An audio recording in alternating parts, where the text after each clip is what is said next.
Brexiteer Sturgeon Redwood has ripped into the EU's demands over future fishing arrangements with the UK as he warned the bloc should not get its own way.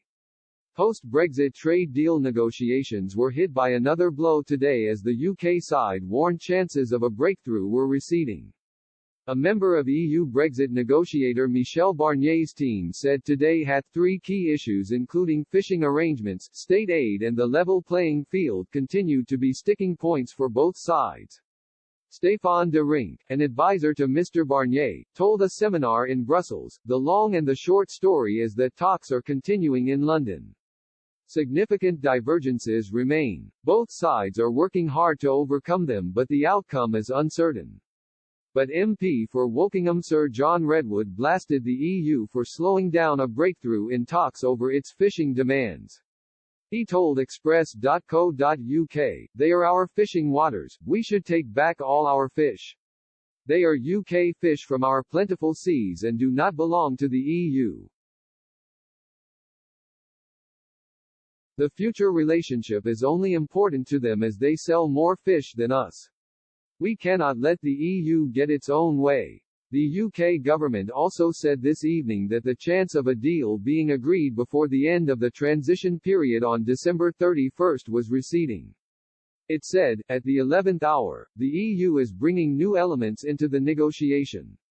A breakthrough is still possible in the next few days but that prospect is receding." British Education Secretary Gavin Williamson earlier said good progress had been made. But he added the UK would accept only a deal that is right for Britain, if such a deal is available. He said, "If such a deal isn't available, then we're not going to sign up to something that is to our detriment." EU sources added Mr. Barnier was now expected to return to Brussels and then come back to UK over the weekend to agree a deal. However, the latest blow could mean this might not happen. Negotiators have so far agreed on goods and services, as well as on transport.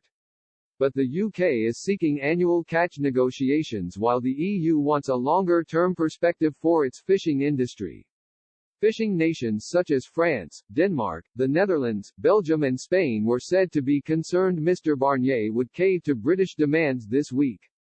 An EU diplomat said, "Some member states are becoming a bit jittery, so this was mostly an exercise to calm nerves in Paris and elsewhere and to reassure member states that Team Mr. Barnier will continue to defend core EU interests, including on fisheries."